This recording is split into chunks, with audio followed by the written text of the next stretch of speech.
सर्व मान्यवर आणि विचारमंचाच्या समोर उपस्थित असलेले सर्व विचारी कार्यकर्ते मित्र, खरं तर ज्ञानेश महाराज सरांना सगळे ओळखतात. कार्यक्रमाची फॉर्मॅलिटी म्हणून मी फक्त ओळख करून द्यायसाठी आहे. चित्रलेखा हे सगळ्यांनी वाचलेलं साप्ताहिक आहे. चित्रलेखाचे लेख वाचत वाचतच अनेक कार्यकर्ते घडलेले आहेत. मला आठवतंय 96-97च्या काळात सांगलीला सर येणार आहेत असं आम्हाला कळलं इंजिनिअरिंग कॉलेजला शिकत असताना, आणि चित्रलेखाचे संपादक दिसतात कसे बघायसाठी म्हणून आम्ही त्यावेळी केडी शिंदेच्या मागं लागलो होतो की आम्हाला तुम्हाला बघायला यायचं आहे म्हणून. तेव्हा जसे दिसत होते आजही सर तसेच दिसतात. सरांचं वैशिष्ट्य आहे की सर एकदा आपल्या संपर्कात आले की ते आपल्याला कधी आपलं करून टाकतात कळत नाही. माणुसकीचं नातं प्रतिष्ठान म्हणून एक इस्लामपुरात मोठं प्रतिष्ठान आहे. आम्ही त्यातर्फे सरांचा एकदा कार्यक्रम घेतला, मी, कुरुपकर, अभिजित शिंदे सगळे, आणि तेव्हापासून सरांनी आमच्याशी सातत्यानं संपर्क ठेवला आहे. इस्लामपूरला येतोय, येणार आहे ही ऍक्टिव्हिटी असली की पहिल्यांदा सरांचा मेसेज पडतो. त्यामुळे सर सगळ्यांच्या संपर्कात राहतात. म्हणजे आजकाल काय होतं की संपर्काची साधनं असूनही कार्यक्रम झाला की निघून जातात, पण सर तुमच्या आजूबाजूला सगळ्या असलेल्यांसाठी अत्यंत जवळकीने संपर्कात राहणारे एक व्यक्तिमत्व आहे.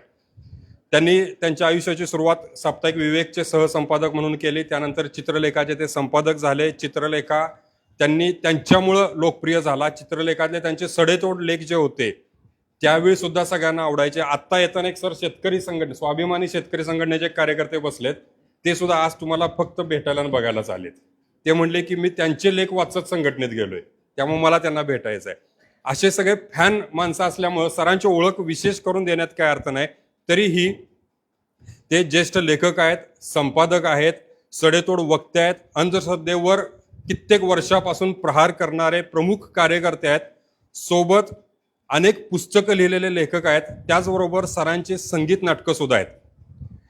संगीत जिंकूया दाही दिशा, संगीत घालीन लोटांगण आणि संगीत तुकाराम ही 3 नाटकं सरांची आहेत. ही ज्यांनी बघितलीत ते खरोखर भाग्यवान आहेत.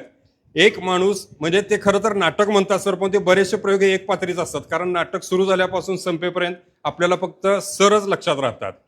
संगीत नाटकांची परंपरा सुद्धा त्यांनी पुन्हा चालू ठेवलेली आहे. त्यामुळं असे आपल्याला आज वक्ते लाभलेत, त्यांचे विचार ऐकायला आपण सगळे उत्सुक आहोत. त्यामुळं मी सरांचं पुन्हा एकदा आपल्या सगळ्यांच्या वतीनं स्वागत करतो आणि पुढील कार्यक्रमाचे सूत्रसंचालकांच्याकडे देतो. धन्यवाद. यानंतर मान्यवरांचं स्वागत समारंभ होईल.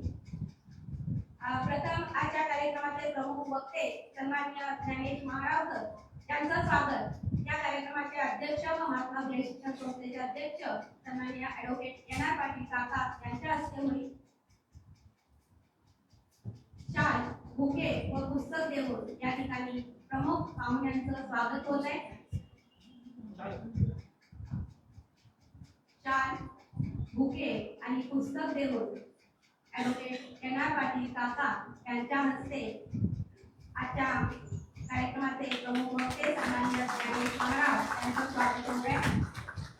त्यानंतर आजच्या कार्यक्रमाचे अध्यक्ष सन्माननीय ॲडव्होकेट एन आर पाटील काका यांचं स्वागत कॉलेजचे प्राचार्य डॉक्टर नितीन शिंदे सर यांच्या हस्ते होईल.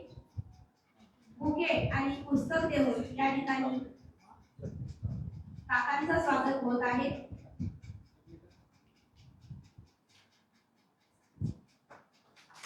त्यानंतर आपल्या सर्वांच्या मार्गदर्शिका सन्माननीय सरोज पाटील माळी यांचं स्वागत कॉलेजचे प्राचार्य डॉक्टर नितीन शिंदे सर यांच्या हस्ते बुके आणि पुस्तक देऊन या ठिकाणी होत आहे. आपल्या पाठीवर नेहमी कौतुकाची छाप देणाऱ्या स्वागत या ठिकाणी होत आहे. त्यानंतर प्राचार्य डॉक्टर अशोक कोळके सर यांचंही स्वागत प्राचार्य डॉक्टर नितीन शिंदे सर यांच्या हस्ते बुके आणि पुस्तक देऊन होईल.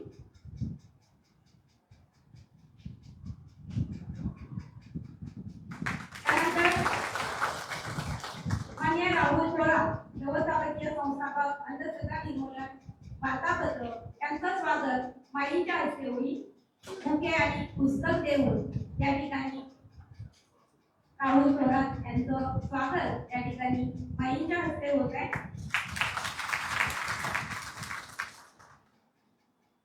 धन्यवाद.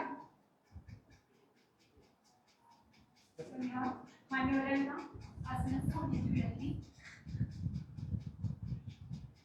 त्यानंतर अंधश्रद्धा निर्मूलन वार्तापत्राचा महात्मा फुले विशेषांकाचे प्रकाशन होईल. या विशेषांकाबद्दल माहिती देण्यासाठी मी विशाल मंचावरती आमंत्रित करते मान्य राहुल करप, व्यवस्थापकीय संपादक, अंधश्रद्धा निर्मूलन वार्तापत्र.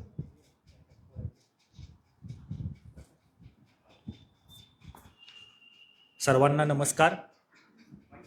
डॉक्टर नरेंद्र दाभोलकर यांनी महाराष्ट्रामध्ये 36 वर्षापूर्वी अंधश्रद्धा निर्मूलन समितीची स्थापना केली आणि या समितीचं मुखपत्र म्हणून अंधश्रद्धा निर्मूलन वार्तापत्र सुरू केलं. डॉक्टर दाभोलकरांनी सुरू केलेल्या या मासिकाला आज 36 वर्ष पूर्ण होत आहेत. आम्ही दर एप्रिलला डॉक्टर बाबासाहेब आंबेडकर यांच्यावर विशेषांक काढत असतो. हे मासिक जवळजवळ 6000 सभासद या मासिकाचे आहेत. आपल्या 23 जिल्ह्यामध्ये आणि 121 तालुक्यामध्ये हे मासिक जातं आणि कंटिन्यू 36 वर्ष हे मासिक सुरू आहे. तर यावेळेला 11 एप्रिलला महात्मा ज्योतिबा फुले यांची 199वी जयंती आहे आणि देशभर महात्मा फुलेंना अभिवादन करण्यासाठी वेगवेगळे कार्यक्रम सुरू होत आहेत. त्याचाच एक भाग म्हणून महात्मा फुलेंना अभिवादन म्हणून संपादक मंडळाने ठरवलं की हा अंक आहे एप्रिलचा, तो महात्मा फुले अभिवादन विशेषांक काढायचा आणि या अंकामध्ये अंधश्रद्धा निर्मूलनच्यावर महात्मा फुलेंनी जे काय अखंड लिहिले, जे काय काम केलंय त्याच्यावर ज्येष्ठ विचारवंत भाल भोळे सरांचा आम्ही एक लेख छापलेला आहे. त्याचबरोबर महात्मा फुलेंचं या 200 वर्षातल्या कामाचं पुनरावलोकन करणारा लेख आपल्या कॉलेजचे प्राध्यापक सचिन गरुड सर यांनी लिहिलेला आहे. त्याचबरोबर हंटर आयोगासमोर शिक्षणाबद्दल महात्मा फुलेंनी ज्या समस्या मांडलेल्या त्या समस्या आजही तशाच आहेत. तर त्या अनुषंगानं डॉक्टर सुधाकर सेलार सरांनी तो लेख लिहिला आहे. छत्रपती शिवाजी महाराजांची पहिली समाधी शोधली महात्मा फुलेंनी आणि त्यांच्यावरला पहिला पोवाडा सुद्धा महात्मा फुले यांनीच लिहिला. तर त्या पोवाड्यावर लिहिलंय आमचे सहसंपादक अनिल चव्हाण सर यांनी. महात्मा फुलेंनी जो शिवाजी महाराजांच्यावर पोवाडा लिहिला त्याच्यावर लिहिलंय. त्यानंतर महात्मा फुले पुण्यामध्ये ज्या हायस्कूलमध्ये शिकले त्या हायस्कूलचा शोध अजूनही लागला नाही. 200 वर्षात नक्की ते कुठं शिकले, त्याचं स्कॉटिश मिशनरी शाळेमध्ये शिकले एवढा उल्लेख येतोय, पण नक्की ती स्कॉटिश मिशनरी शाळा कुठं होती यासाठी आमचे ट्रस्टी दीपक गिरमेंनी मागच्या 2 वर्षापासून पाठपुरावा केला आणि ती स्कॉटिश मिशनरी शाळा कामिल पारखे म्हणून एक पत्रकार आहेत त्यांनी ती शोधून काढली आणि तिथं महात्मा फुलेंचं शिक्षण हायस्कूलचं शिक्षण झालं होतं. कॅम्प भागातली हे शोधलं. तर त्याच्यावरला एक लेख कामिल पारखेने लिहिलेला आहे. आणि महात्मा फुलेंचा हा सत्यशोधक वारसा अंधश्रद्धा निर्मूलन समिती आणि कार्यकर्ते कसा चालवत आहात, कसा पुढे नेत आहात, सत्यशोधक लग्न करतात, सत्यशोधक पद्धतीनं सगळे आपल्या गृहप्रवेश करतात किंवा सत्यशोधक विचारानं अंधश्रद्धा निर्मूलन समितीचं काम चालतं, याच्यावर डॉक्टर हमीद दाभोळकर यांचा हा लेख आहे. अंक खूप सुंदर आहे. माईंना अंक हातात पडल्या पडल्या माईने तो वाचून काढला आणि या अंकाच्या सहसंपादिका मुक्ता दाभोळकरांना त्यांनी या अंकाबद्दल अत्यंत चांगल्या प्रतिक्रिया दिल्या की हा अंक अगदी संग्रही झालाय, वाचनीय झालाय आणि मला या अंकाच्या 100 कॉपी पाहिजेत. त्यामुळं हा अंक इथं विक्रीला खाली उपलब्ध आहे. ज्यांना हवा आहे त्यांना कार्यक्रम सुटल्यानंतर फक्त 20 रुपयेमध्ये आपल्याला तो हा अंक मिळेल. मी पुन्हा एकदा सर्वांचं मनपूर्वक आभार मानतो आणि थांबतो. धन्यवाद. हा जो अंक आहे वार्तापत्राचा तो फक्त 20 रुपयामध्ये मान्यवरांच्या जवळ उपलब्ध होईल. तर मी सर्व मान्यवरांना विनंती करते की त्यांनी या महात्मा फुले वार्तापत्र जे आहे याचा विशेषांक जो आहे याचं प्रकाशन करावं. सर्व मान्यवरांच्या हस्ते या वार्तापत्राचं प्रकाशन होत आहे. महात्मा फुले विशेषांक प्रकाशन सोहळा संपन्न झालेला आहे. त्यानंतर त्याची आपण आतुरतेने वाट पाहत आहोत. आजच्या समाजाला तुम्हा सर्वांना ज्या विचारांची गरज आहे असे परखडपणे विचार व्यक्त करणारे आजचे कार्यक्रमाचे प्रमुख वक्ते समाज ज्ञानेश महाराज यांना मी विनंती करते की त्यांनी आम्हाला आपल्या विचारांची देणगी द्यावी. आपले विचार व्यक्त करताय. सुरुवातीलाच ज्यांची आज 200वी जयंती आहे त्या महात्मा ज्योतिराव फुले यांच्या जीवनकार्याला मनापासून अभिवादन. महात्मा फुले आणखीन तुम्ही त्यांच्या विचाराचे सर्व सहकारी साथी किंवा त्यांचा विचार पुढे नेणारे विचार मंचावरील सर्व मान्यवर, सगळ्यांची नावं घेत नाही पण माईसाहेब, त्याचप्रमाणे तुमचे आपल्या संस्थेचे सगळे आयोजक, मग शिक्षण संस्थेचे आहेत, अंधश्रद्धा निर्मूलन समितीचे आहेत, त्याचप्रमाणे ND पाटील प्रतिष्ठानचे आहेत, त्याचप्रमाणे त्यांचे चिरंजीवी ते संदीप भाऊ आहेत, माझे मित्र जगदीश काबरे आहेत, अशी खूप मोठमोठी माणसं आहेत. खरं तुमच्याकडूनच मी सगळं शिकलेलो आहे आणि तुमचं तुम्हाला परत ते द्यायचं आहे. हीच तर महात्मा फुलेंची खरी शिकवण आहे की आपल्यामधनं रिफाईन होऊन ते अधिकाधिक चांगलं कसं होईल. आणि इतक्या मोठ्या संख्येने तुम्ही तरुण आला आहात, मला वाटतं जबरदस्तीने आलेला नसाल, आणि आलेला असाल तरी ती मजबुरी आहे, नाहीतर तुम्ही कुठल्या तरी महाराव समजून महाराजाच्या व्याख्यानाला गेला असाल. तर मग आम्ही नेहमी सांगतो, अंधश्रद्धा निर्मूलन समिती असेल किंवा आज हे कार्यकर्ते त्यांचे असतील, की जे शाहू फुले आंबेडकर छत्रपती शिवराय यांच्या विचाराची ज्यांची बांधिलकी आहे, ते बुवाबाजी देवबाजी दैवबाजी यांच्या भानगडीमध्ये कधी पडणार नाहीत. आणि तसे न पडणारे तुम्ही आहेत. त्यामुळे तुम्हाला मी सांगण्यापेक्षा जे आता ऐकाल ते लोकांपर्यंत सांगितलं तर आपल्या विचारांचा समाज निर्माण होईल. महात्मा फुलेंची आज 200वी जयंती आज या इथे साजरी करण्यामध्ये, इस्लामपूरमध्ये आता नव्याने ईश्वरपूर ज्याला म्हणतो आपण त्या साजरी करण्यामध्ये खूप महत्त्व आहे. कारण त्यांचं जन्मतिथी आहे, आज आहे, जन्मवार आहे, जन्मतारीख आहे आज. तर हा सांगली जिल्हा नंतर झाला, 71 सालानंतर वसंतदादा पाटील जेव्हा मुख्यमंत्री झाले किंवा अंतुले यांच्या काळामध्ये झाला. पण त्याच्या आधी हा सातारा जिल्हाच होता आणि महात्मा फुलेंचा जन्म सातारा जिल्ह्यातला कडगुण गावाचा आहे. ही त्यांची जन्मभूमी आहे आणि त्याच्यामध्ये हा तुमचा आज कार्यक्रम होतो. याला खूप महत्त्व आणि खूप त्याला ऐतिहासिक कार्य म्हणून तुम्ही केलेलं असं मला वाटतं. अंधश्रद्धा निर्मूलन समितीने जो आज अंक प्रकाशित केला, खूप चांगल्या पद्धतीने चांगल्या रीतीने त्यांचं संपादन आहे. आजचा विषय मला जो दिलेला आहे ती महात्मा फुले यांची अंधश्रद्धा विषयक विचार, त्यांचं संपूर्ण कार्यच तर अंधश्रद्धा निर्मूलनाचं होतं. खरं अंधश्रद्धा निर्मूलन म्हणजे असं वेगळं नाही आहे काय. श्रद्धेचा अतिरेक झाला की त्याच्यातून अंधश्रद्धा निर्माण होते.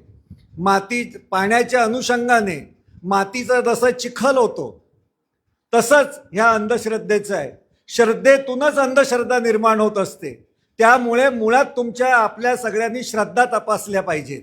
त्या बरोबर आहेत का, त्या योग्य आहेत का. मुळात आपल्या ज्या श्रद्धा ज्या असतात, देव दैव अजून काही, त्याच मुळात खोट्या असतात. हे आपल्या इकडच्या वारकरी संतांनी सांगितलेलं आहे. आता जे 40-50 वर्षापूर्वी तुकडोजी महाराज गेले, त्यांनी तर सांगितलेलं आहे, देव नवे जादूगार करावया चमत्कार, हा तो व्यवहार पोटभऱ्यांचा. हे पोटभरे कोणते आपल्याला माहिती नाहीत का.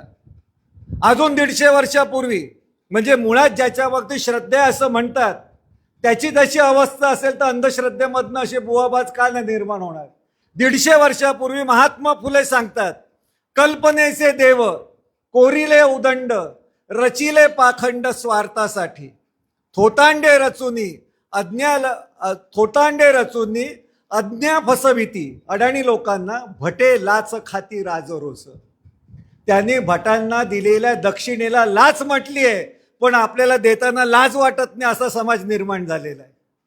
म्हणजे त्यांनी इतकं स्पष्ट सांगितलेलं आहे. त्याच्या आधी 250 वर्ष म्हणजे आजपासून 400 वर्ष तुकाराम महाराज सांगतात, देव पहावयासी गेलो देव होऊन यात थेलो, तीर्थी धोंडा पाणी देव रोकडा सज्जनी, देव देहात देहात काहो जाता देवळात, तुका सांगे मूढ जना म्हणजे मूर्खांना देव देहीची पाहना.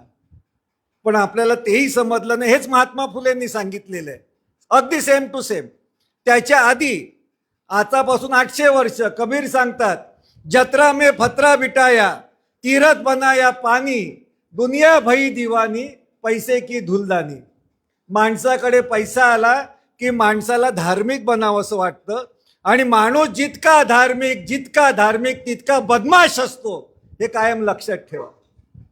जो बदमाश असतो त्याच्या दारात काळी भावली लागली की समजायचं ब्लॅकचा लोचा झालेला आहे. कुठे एक सत्यनारायणची पूजा झाली की समजायचं क्रीम पोस्टला बदली झालेली आहे. कारण क्रीम पोस्टला बदली झाली आहे सगळ्यांना समजलं पाहिजे ना. म्हणजे काय, तर हप्ता मोठा झालेला आहे, म्हणजे हरामखोऱ्यांची ताकद वाढलेली आहे. तुम्हाला जर पोलीस खात्यातली लोक इथे असतील किंवा तुमचे कोण, आता तुम्ही पोलीस होणारच आहात सगळे, IPS BPS महिला पण होती. ह्या पोलीसवाल्यांच्या मध्ये असे आहे की छोटा गुन्हेगार असेल, थोडासा गफला करून कुठे फरार झालेला असेल, तर तो पहिला काय करतो की ह्याच्यातनं सुटका करण्यासाठी बाबा का बुलावा, म्हणजे गजानन महाराज नाही तर साईबाबाकडे जातो. तर कुठे मिळाला नाही तो फरार झालेला, तर पोलीसवाले जे असतात ना ते बरोबर गुरुवारी तिथे फिल्डिंग लावतात साईबाबाच्या इथे, नक्की सापडतो. हाफ मर्डरवाला असेल तर त्याला आंगणेवाडीच्या जत्रेत पकडतात, कारण तो बायकोला भेटायला नक्की तिकडे येईन किंवा आईला भेटायला, कारण ती जत्रेमधून गेला की ते सगळ्यातनं सुटका होते. त्याच्या पुढे अजून जर मोठी मर्डर आणखीन भानगड असेल खूप मोठी, तर बाकीचे मोठी झालेले फरार होतात आणि त्याला आपले सरकार सुद्धा त्यांना मोकळीक देतं थोडं मल्ल्या बेळाला पळून जायला. परंतु अजून मोठं असेल तर तिरुपतीला पकडलं जातं. हमखास तो त्या एका वर्षाच्या चोर पकडला जातो ना, या थोतांडातून पकडला जातो. हे महत्वाचं आहे. तर जितका माणूस धार्मिक असतो तितका बदमाश असतो. त्याच वेळी अमृतानुभवमध्ये ज्ञानेश्वर म्हणतात, देव हे कल्पित, शास्त्र हे शाब्दिक, पुराणे सकळिक बाष्कळिक. इतकं त्यांनी स्पष्ट सांगितलंय. पुराण कथा बिथा सगळ्या झूट आहे. आणि हेच महात्मा फुलेंनी सत्यधर्मामध्ये आपलं सत्सारच्या पहिल्या आणि दुसऱ्या भागामध्ये मत्स्य पुराण, अजून कुठली पुराणं, ह्यांची प्रचंड प्रमाणामध्ये चिरफाड केलेली आहे. खूप त्यांनी एकदम अशी टोकाची टीका केलेली आहे.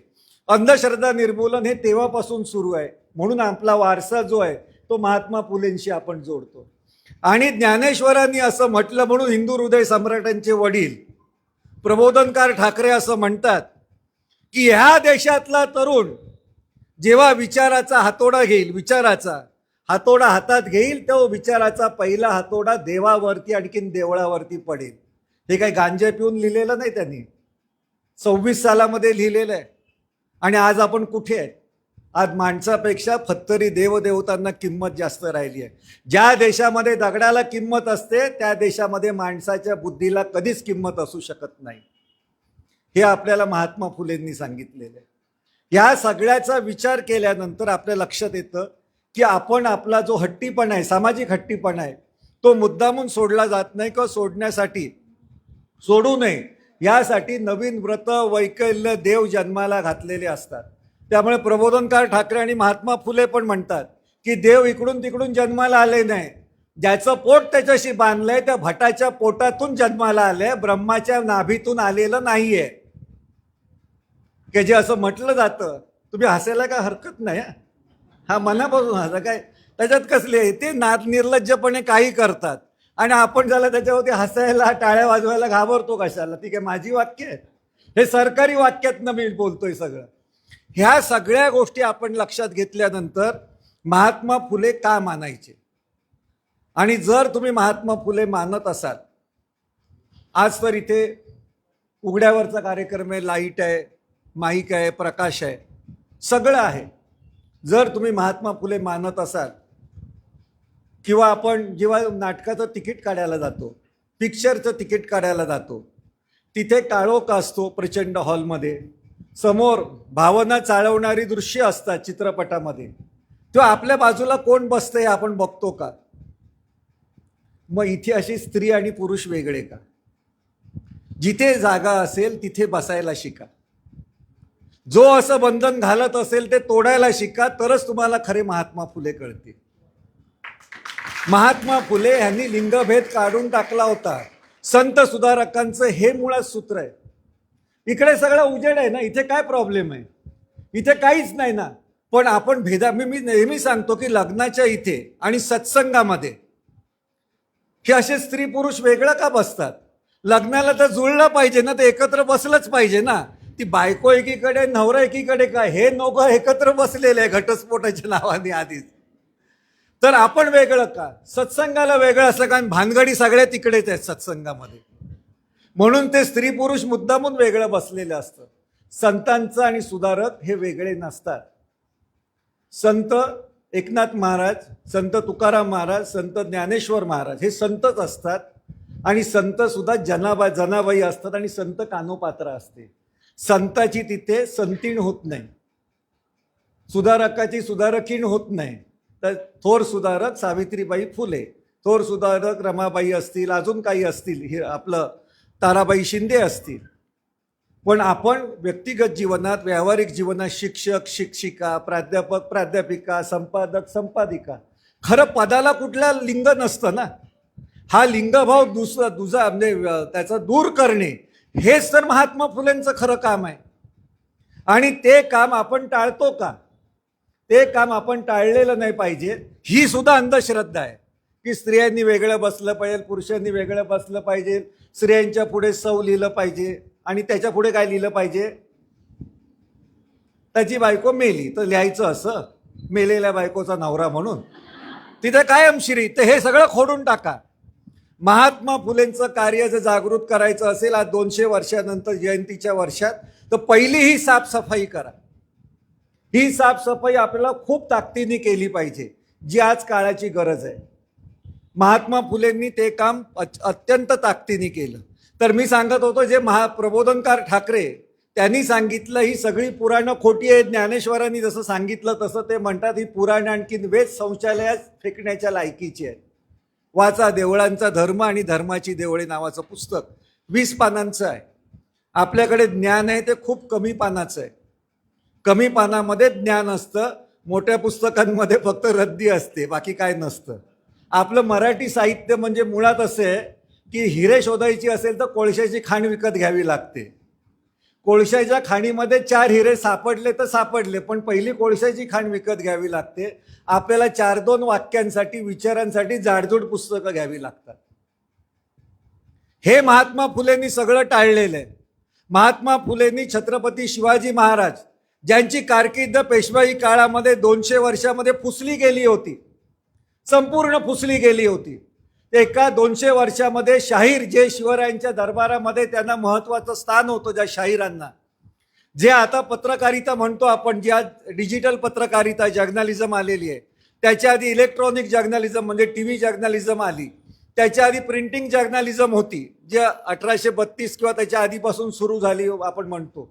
पण त्याच्या आधी जी होती ती होकल जर्नलिझम होती, की आज प्रतापगडाच्या पायथ्याशी शिवाजी महाराज अफजल खानाच्या भेटीला जाणार आहेत, तर जिजाऊंनी आगिंदास नावाचा, की त्याला अज्ञातदास म्हणतात आता, त्या अज्ञातदासाला सांगितलं होतं जा आणि पोवाडा लिही, आणि तो त्यांनी पोवाडा लिहिला, त्याचं वर्णन केलं.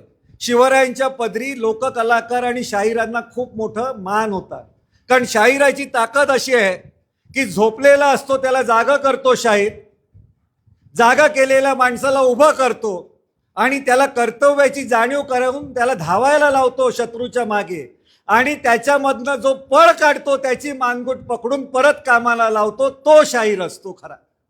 पण आता शाहीर म्हणजे भयानक झालेलं आहे.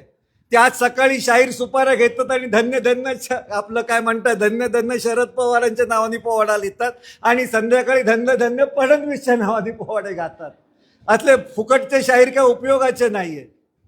शाहीर जो असतो तो गाणं स्वतः लिहितो, तो संगीतबद्ध करतो आणि तो सादर करतो, कारण त्याची कमिटमेंट असते ती.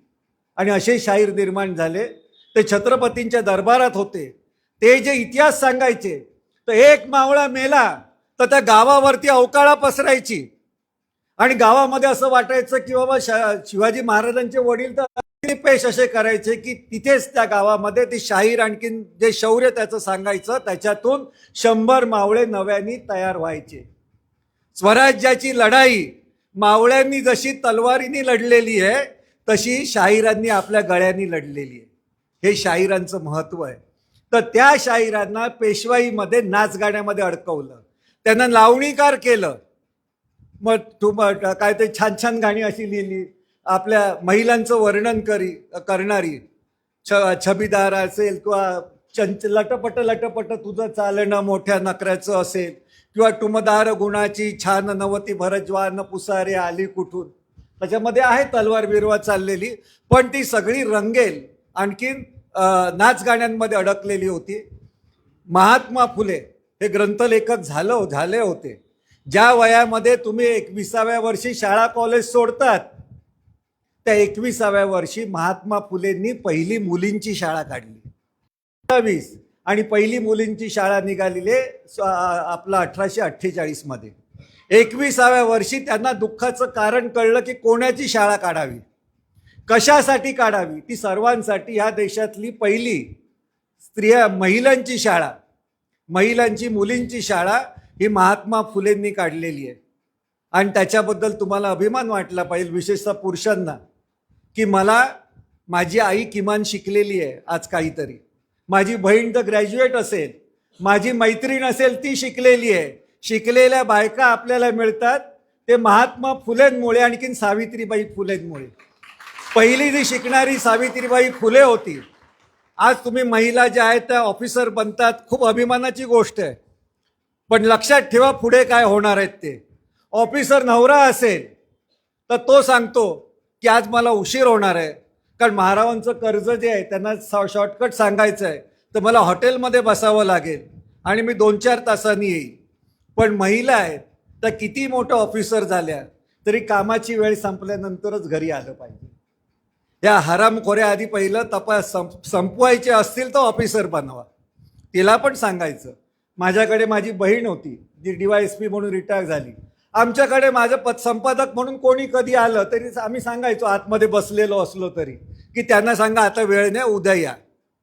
पण हेच जर बहिणीच्या बाबतीत झालं, तिला भेटायला कोणतरी आला, जे आई वडील कोण मुलगा आला की आपण अडचणीत आहोत, आणि तिने जर चुकून सांगितलं मी आता खरंच थकलेली आहे, तर तू जरा जाऊन सांग की मी आता नाही आहे, त्या झोपलेल्या आहेत, तर आम्ही तिला सांगायचो तुझंच जाऊन तू सांग म्हणून.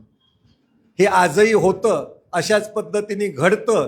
ते जर मोडून काढायचं असेल तर आपण शिकलं पाहिजे. आणि शिकण्यासाठी पहिली शिक्षिका कशी झाली, पहिली विद्यार्थिनी कशी झाली हे समजलं पाहिजे. आज लग्नाच्या बाजारात पटकन खपाव्या म्हणून सगळे त्या वधूवर सूचक मंडळामध्ये जा. आपली मुलगी कशी पाहिजे, तर शाळेत शिक्षिका पाहिजे. का दुपारची शाळा असेल तर 2 वेळेचं जेवण करून जाते ना, कारण संध्याकाळी तर जेवण सासऱ्याच्या घशामध्ये उतरतच नाही ना, कारण सुनेच्या हातचं चांगलं असतं. नवरा नालायक असेल तर ती बिचारी शिकवण्या घेते, आपलं कर्जबाजारीपणा काढते. म्हणून शिक्षिका पाहिजे, प्राध्यापिका पाहिजे, कारण ती मुलांच्या संगतीमध्ये जास्त वेळ असते. कारण डोक्यामध्ये कालकूट अजून भरलेलं आहे की विस्तवाच्या बाजूला लोण्याचा गोळा ठेवला की वितळतो. त्यामुळे इतरत्र कुठे गेली तर त्याच्यापेक्षा शिक्षिका झाली किंवा आपलं प्राध्यापिका झाली तर मुलाबाळांच्यात राहील, काय अडचण नाही आहे. पुन्हा मे महिन्याची सुट्टी मिळते पापड कुरड्या करायला, दिवाळीची सुट्टी मिळते 3 आठवडे करंज्या लाडू करायला. बाकीच्यांना मिळते का? फॉरेन्स 90 आपलं जे नर्स झालेल्या बाईला मिळते का? पोलीस ऑफिसर 10-10, 12-12 तास ड्युट्या करतात, त्यांना सुट्ट्या असतात का? मग आपल्याला सुट्ट्यांना आपण जर सांगितलं जनगणना करा, तर हे मंडळी सांगतात की नाही जाणार आम्ही. अरे तुम्ही गेला नाही जनगणना करायला, तर आपली मुलं कशा पद्धतीने आणि कुठे राहतात हे कधी तुम्हाला कळणार. म्हणून जबरदस्ती करा म्हणून सांगितलं पाहिजे शिक्षकांना. ही परिस्थिती आहे. पण महात्मा फुले म्हणजे सावित्रीबाई फुले या देशातली पहिली शिक्षिका म्हणजे शिक्षक होण्यासाठी सावित्रीबाई जात होत्या, विद्यार्थी होण्यासाठी जात होत्या. तेव्हा जाताना दुसरं एक लुगडं बकोटीला बांधून जायच्या, कारण जाताना त्यांच्या अंगावरती शेणगोळे दगडगोळे फेकून मारायचे, त्या रक्तबंबाळ व्हायच्या, त्यांचे कपडे खराब व्हायचे, त्या आडोशाला उभ्या राहायच्या, ते लुगडं बदलायच्या, साडी बदलायच्या आणि नंतर शिकायला आणि शिकवायला जायच्या. पहिली विद्यार्थिनी अशी झालेली आहे. ती लग्नाच्या बाजारात खपवण्यासाठी किंवा शाळा कॉलेजमध्ये फॅशन शोसाठी नाही आहे. माझं मंगळसूत्र किती मोठं आहे, आणि माझ्या गळ्यात गंठण किती आहे, आणि बांगड्या किती आहेत, आणि काय आता किती आहेत ते नेलपॉलिश ह्याच्यासाठी नाही आहे. पहिलं शाळेतल्या शिक्षकांना जर शिकवायचं असेल, सामाजिक शिक्षक सुद्धा असेल, त्यांनी समाजामध्ये जे जे दारिद्र्य आहे ते लक्षात घेऊन स्वतःचा पेहराव केला पाहिजे. नाहीतर तुमच्या काय संपत्तीच्या ताकदीवरती लोकांना तुम्ही नमवतात. आम्ही एक महापौरबाई ठाण्याच्या होत्या, जाडजूड मग 10 तोळ्याचं मंगळसूत्र होतं. मी म्हटलं झोपडपट्टीमध्ये गेल्यानंतर तुमच्याशी कोण बोलणार? फॉर्च्युनरची गाडी घेऊन गेल्यानंतर असेल तर तुमच्या घरात ठेवा ना ती. तुमच्या श्रीमंतीचा माज दाखवल्यानंतर तुम्हाला गरिबांची दुःख कळणार कशी? तुम्ही लोकप्रतिनिधी आहात ना. आणि हे का लक्षात घ्यायचं तर महात्मा फुले 6 वर्ष पुणे महानगरपालिकेचे नगरसेवक होते म्हणून, आणि त्यांनी काय काय काम केलंय समजून घेण्यासाठी. हे आपल्याला समजलं तर आपल्या सामाजिक अंधश्रद्धा सुद्धा दूर होतील. हे त्यांनी इतकं काम केलं. आपल्याला ती सावित्रीबाई माहिती नाहीये. आजही मोठ्या प्रमाणावरती म्हणजे घरचा आता रीतिरिवाज तुम्ही मानत असतील की नाही माहिती नाही, पण त्या सावित्रीबाई फुले माहिती नसेल, पण सत्यवान सावित्रीची कथा सगळ्यांना माहिती आहे. हे जे मी सांगितलं आता ती सावित्रीबाई काही माहिती नाही, जिने प्रत्येक स्त्रियांचा उद्धार केलेला आहे. पण ती सावित्री सत्यवानाची कथा माहिती आहे. तो मेला, त्याच्यानंतर तिने धावा केला देवाचा, देव आला. आता ICU मध्ये नवरा पडला तर त्याचे पैसे द्यायला सांगतो की बाकी काय नाही, पहिले पैसे द्या नंतर ICU मध्ये टाकीन, तेव्हा धावा बिवा करावा नाही लागत. डॉक्टर काय ऐकत नाही आपल्याला.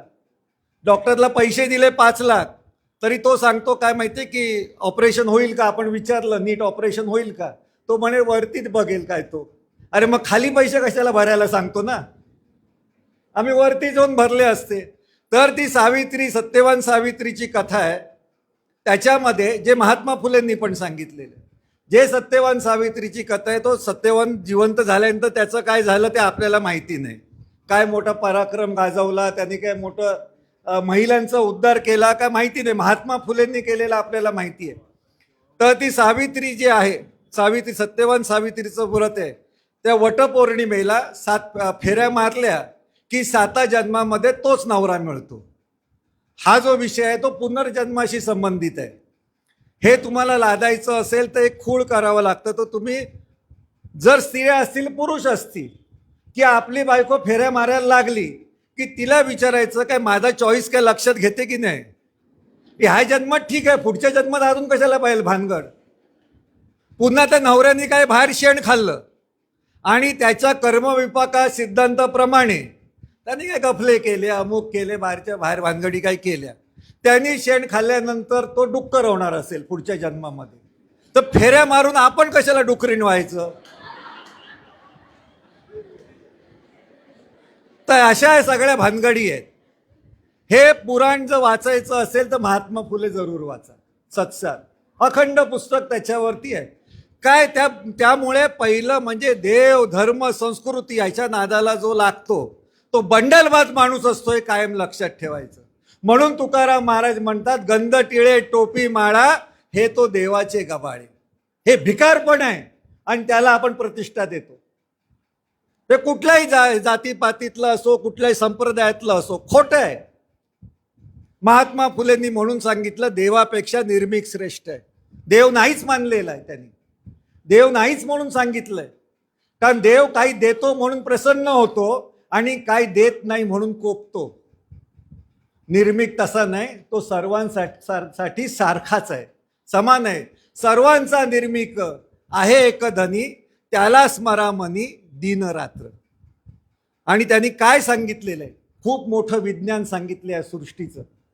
सर्वांसाठी एक पृथ्वी आहे केली, भारवाही भली सर्वत्रांचा. सगळ्यांचा भार वाहते हा, आणि तो असं करत नाही. एक सूर्य नित्य प्रकाश हो देतो, उद्योगा लावतो सर्व जीवा.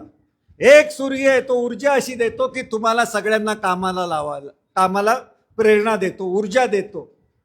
तिथे उष्णोजल विष्णोजल काय नाही. तर त्यांनी अजून पुढे सांगितलं, एक चंद्र नित्य भ्रमण करीतो, जल हालवितो सागराचे. सर्वांसाठी एक वायू केला खास, H2O, सगळ्यांना ऑक्सिजन आहे. मग तो अमुक एक जातीतल्या लोकांना जास्त मिळतो आणि अमुक एक धर्मातल्या लोकांना कमी मिळतो असं काही नाहीये. सर्वांना मिळतो, तो H2Oच मिळतो. सर्वांसाठी एक वायू केला खास, घेती श्वासोश्वास प्राणी मात्र. मानवांनो तुम्ही निर्मिकास भ्यावे, सर्व सुखी व्हावे ज्योती म्हणे. हे जे आप ताप वायू काय पुराणामध्ये मांडलेले ते अत्यंत सोप्या शब्दामध्ये, का हा निर्मिक मानायचा, म्हणून पर्यावरणाचं रक्षण करायचं, तपोवनातली झाडं वाचवायची. इतक्या सोप्या साध्या पद्धतीने सांगितले. त्यांचे सत्य धर्माचं जे पुस्तक आहे, सार्वजनिक सत्य धर्माचं, त्याच्यामध्ये ज्योतिबा आणखीन धोंडीबा नावाचे संवाद आहेत. त्याच्यामध्ये ते ज्योतिबा धोंडीबा म्हणतो की जर देवांची भाषा जर संस्कृत असेल आणि त्या संस्कृतांनी आम्हाला इतकं संपवलेलं असेल, तर हे इथेच आम्हाला त्रास का? ह्या भारतामध्येच का? भारताच्या बाहेर यांची टेरिटरी नव्हती का? देवांची ताकद नव्हती का? मग तिथे उन्नती कशी झाली, इथे का झाली नाही? असे छोटे छोटे प्रश्न त्यांनी त्याच्यात उपस्थित केलेले. त्यांनी असं सांगितलं की जर आपल्या काय त्या ब्रह्माच्या डोक्यातून माणूस जो आहे तो वेदांनी सांगितलं वेद बदलू शकत नाहीत. वेद जे आहेत ते अपौरुषेय आहेत, ते बदलू शकत नाही. तर त्यांनी असं सांगितलं हे जर वेद ब्रह्मदेवानी लिहिलेले असतील तर त्याच्यातली जी सूक्त आहेत ती नंतरच्या काळात केलेल्या लोकांची कशी आली. इतका बारीक बारीक अभ्यास त्यांनी केलेला आहे. त्यांनी असं सांगितलं माणसांनी जात निर्माण केली.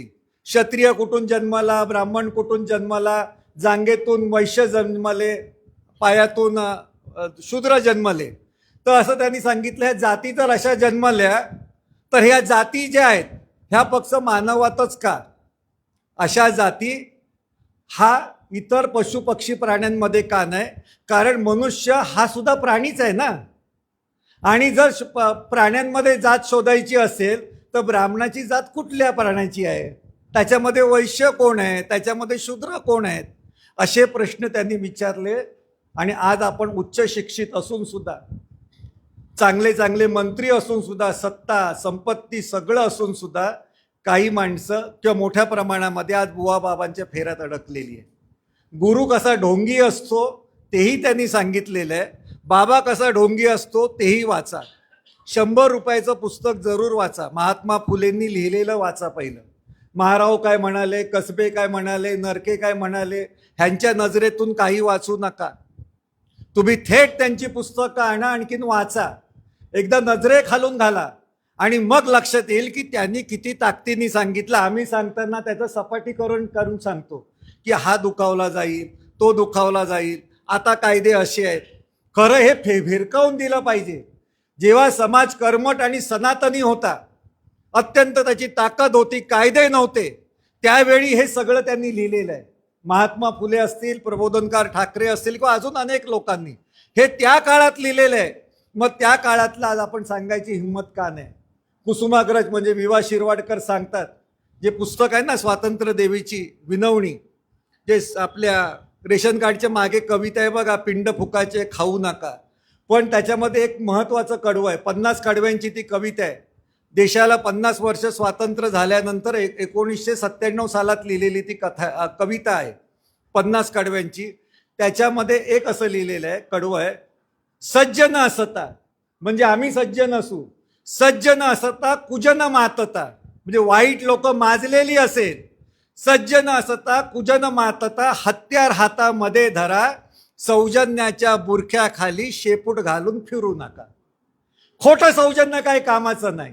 या हरामखोरांबरोबर 10 हरामखोरीने आपण वागलं पाहिजे, तर आपण पुरून उरू.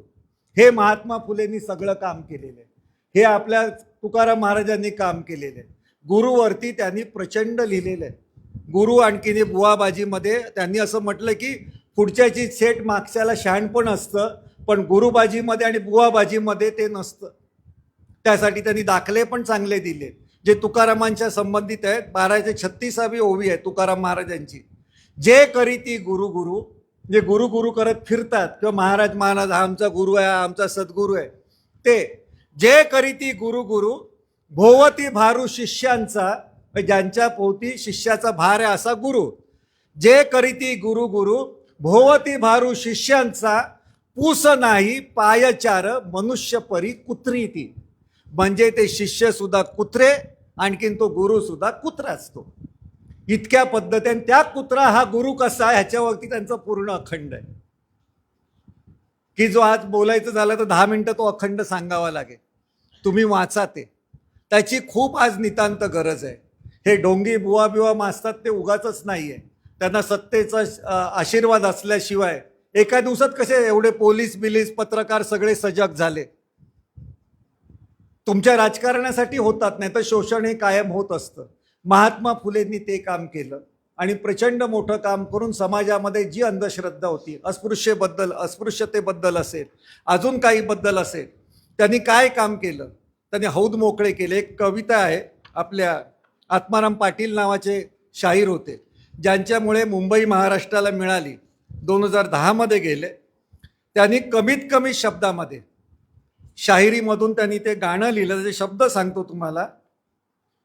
खूप चांगल्या पद्धतीने त्यांनी हे केलं. त्यांनी शिवाजी महाराजांचा पोवाडा लिहिला, जे मगाशी तुम्हाला सोडला तो विषय आता आठवला म्हणून, की त्यांनी आल्यानंतर त्याच्यावरती रिपोर्टने लिहिला. समाधीचा शोध घेतला, आले आणि पहिलं काम काय केलं असेल तर बंद डोळे केले.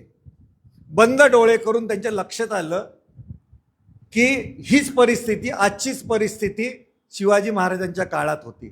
पण शिवाजी महाराजांनी स्वराज्य नावाची कल्पना, जी लोकांना माहिती पण नव्हती, ह्याला स्वराज्य म्हणतात. अच्छे दिन कुठे आपल्याला माहिती होते. त्यांनी सांगितलं 15 लाख देऊ, कोणाच्या खिशातून देऊ, गेले कुठे. तर स्वराज्य हा जुमला नव्हता, तर ती त्यांच्या आतली प्रेरणा होती, स्वाभिमान जागवणारी, म्हणजे स्वराज्य होती. त्या स्वराज्याची कल्पना म्हणजे ज्यांचे वडील आदिलशाकडे सरदार आहेत, त्यांनी स्वराज्य सांगायचं, पण त्यांना कोणी प्रश्न विचारला नाही. प्रत्येकाला वाटलं पाहिजे की माझं राज्य आहे. त्यानुसार त्यांनी स्वराज्याची कल्पना मांडली. महात्मा फुलेंच्या लक्षात आलं की शिवाजी महाराजांचं नाव घेतलं तरच समाज जागृत होईल. आणि 200 वर्ष नाच गाण्यामध्ये जे शाहीर होते, त्या शाहिरांना दुरुस्त करण्यासाठी महात्मा फुले ग्रंथलेखक झाले नाहीत, तर महात्मा फुले शाहीर झाले स्वतः. आणि तो 36 चौकाचा पोवाडा लिहिला. त्या पोवाड्यामध्ये शिवाजी महाराजांवरती हजारो पानांची पुस्तकं लिहिलेली आहेत. जे शाहीर नव्हते, ज्यांनी शाहिरी कधी केली नाही, ते शिवशाहीर म्हणून मिरवले आणि महाराष्ट्राला लुटलं आणि शेवटी महाराष्ट्र भूषण पुरस्कार घेऊन तांगड्यावरती करून वरती गेले. ज्या जातीला 400 वर्षापेक्षा जास्त इतिहास नाही, ते इतिहासकार झाले. ते खरा इतिहास कसा लिहिणार तुमचा? ते सोयीने आणखीन त्यांच्या स्वार्थासाठी, मोठेपणासाठी इतिहास लिहिला. पण महात्मा फुलेंनी लक्षात घेतलं की जर आपल्याला इतिहास सांगायचा असेल तर शाहीर बनूनच सांगितलं पाहिजे. म्हणून त्यांनी कुलवाडी कुलभूषण पोवाडा सांगतो भोसल्यांचा, छत्रपती शिवाजी महाराजांचा हा पोवाडा लिहिला. त्यांचं जे लिखाण होतं ते नटवं कलाबुतू शब्दांचं नव्हतं. जिथे शब्द जसा पाहिजे तसाच त्यांनी टाकलेला आहे. त्याच्यात काय दयामाया त्यांनी दाखवलेली नाही. भटेलाचं खाती राजरोस, म्हणजे भटे हे खातात, दक्षिणे देणारा आणखीन घेणारा दोन्ही दोषी आहे त्यामध्ये. कंती दिल्याशिवाय आपल्या अकलेची वास्तू सुद्धा शांत होत नाही ना डोक्याची, की आपल्या आईवडिलांचं पाय घरात घेऊन आपली वास्तू शांत होत नाही. त्या भटाच्या मड्यावरती आपण जेव्हा काय ते तीर्थ काय दक्षिणा टाकू, तेव्हा आपल्याला वाटतं की बरं झालं, की लोक सांगतात देवा ब्राह्मणांच्या साक्षीने लग्न केलं. मग हे बाकीचे काय दगड होते काय फक्त? मग आहेर त्यांनी दिला की आम्ही दिला? देवा ब्राह्मणांचं नंतर बघ, आधी पहिले जाऊन रजिस्टर कर. बायकोनी सांगितलं लग्न झाल्यानंतर की आपण रजिस्ट्रेशन लग्न करू, ते सांगतात बघू म्हणून. अंदाज घेतात वर्षाचा, वर्षभराचा, आणि मग लग्न रजिस्टर करतात. जे थेट रजिस्टर करतात ना, ते लोक वेगळी असतात, ते विचारांनीच वेगळी असतात. 6 महिन्यामध्ये ती हक्क काय सांगेल का, आपलं काय ओपन करायचं नाही, तिचं किती आपलं किती उत्पन्न, हे सगळा अंदाज घेऊन पहिलं जर लग्न करणार असेल आणि महात्मा फुले मानत असाल, सांगायचं पहिलं रजिस्टर करायचं आणि मग लग्न करायचं लोकांच्या देखत. ही सुरुवात करा. हे महात्मा फुलेंनी सगळं केलेलं आहे. मरायच्या आधी सुद्धा आपली इस्टेट, ज्या बाईचा जो पुत्र होता, जी काशीबाई, त्या मुलाला त्यांनी डॉक्टर बनवलं आणि त्या मुलाच्या नावावरती हयातीमध्ये संपूर्ण आपली इस्टेट त्याला दान केली. म्हणून सावित्रीबाईंना त्यांच्यावरती संपूर्ण समाजाने बहिष्कार टाकलेला असताना सुद्धा सावित्रीबाईंनी स्वतः हातात मडकं धरून त्यांना अग्नी दिलेला आहे. इतकी स्त्री कणखर करण्याचं काम महात्मा फुलेंनी केलं. मग त्यांनी शिवाजी सांगताना काय केलं, बाकीचं ग्रंथलेखन किंवा रिपोर्ट लिहिला नाही, तर त्यांनी पोवाडा लिहिला. कुलवाडी कुलभूषण पवाडा सांगतो भोसल्यांचा छत्रपती शिवाजी महाराजांचा. तो पोवाड्याचा बराचसा भाग ह्याच्यामध्ये पोवाडा नाही, पण तो कसा शोधला काय शोधला हे जरूर हा अंक घ्या विकत.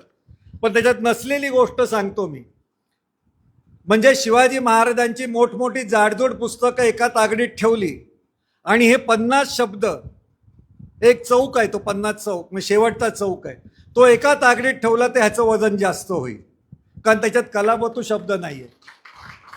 की सईबाई अंतपुरात उभ्या आहेत, एकदम अंतपुरात, आपल्या दरबारापर्यंत आपण जाऊ शकतो, पण हे अंतपुरात उभे आहे.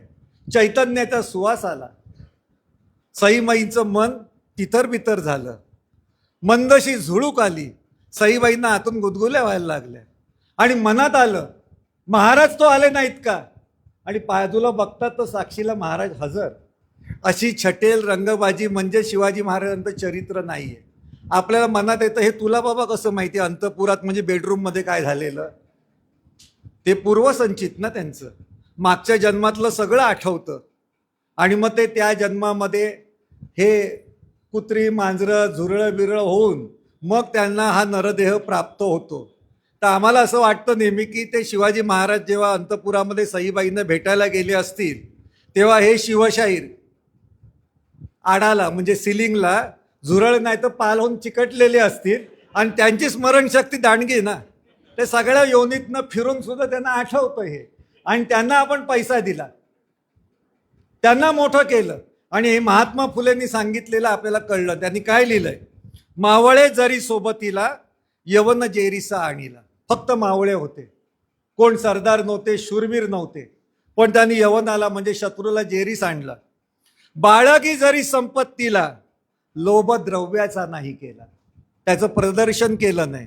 माझ्याकडे किती संपत्ती आहे हातातल्या अंगठ्यांवरनं आणि गाड्यांवरनं दाखवलं नाही, की शिवाजी महाराजांनी सांगितलं नाही की माझा घोडा हा फक्त चंदेरी रंगाचा आणि सोनेरी रंगाचा पाहिजे.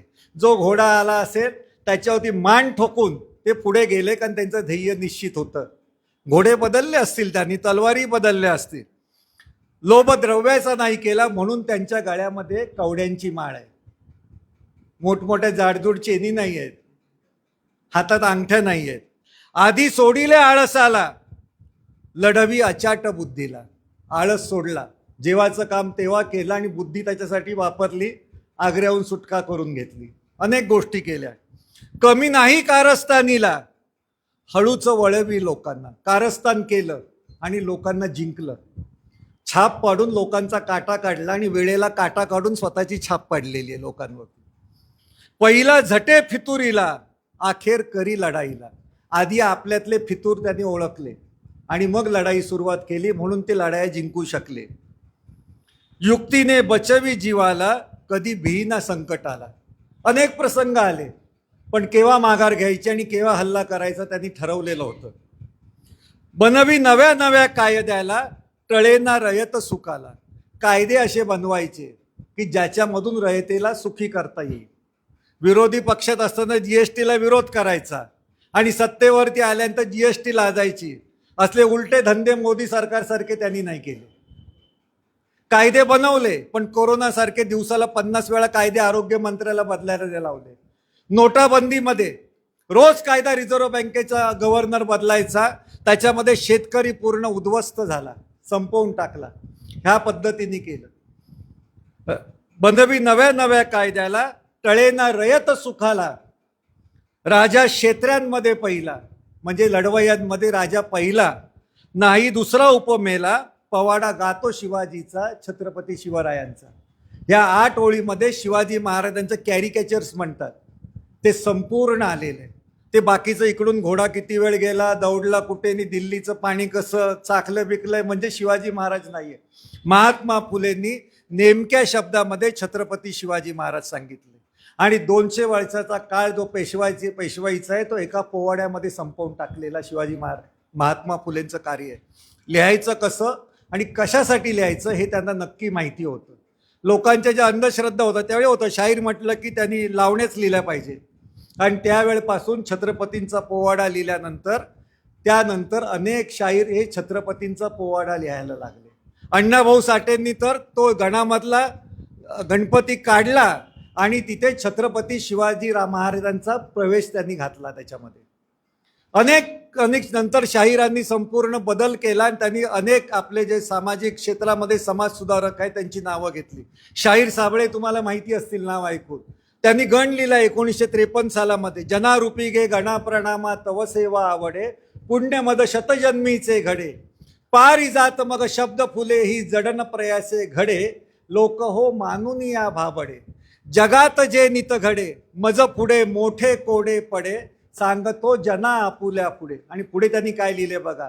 नित ऐकता आला वीरांचे पोवाडे रणवीर शिवाजी फुले शाहू पुढे सुभाष गांधी आंबेडकर हो बडे भगतसिंग कोतवाल उमाजी क्रांतीवीर चिमखडे जाहली शिरावे गळी धडे ऐकता वीरांचे गान वीरश्री चढे नतमस्तक होते विभूती गाना पुढे क्रांती कवनानी रोमांचित हो मढे जडे खडे आवाज साथीला सत्याचा डफ कडकडे घेऊया नवज्ञानाचे धडे.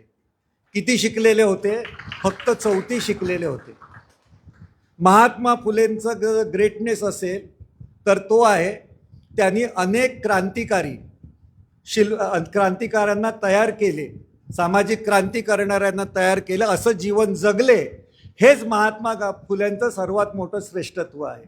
ते अनेक क्रांतिकारांचे शिल्पकार आहेत.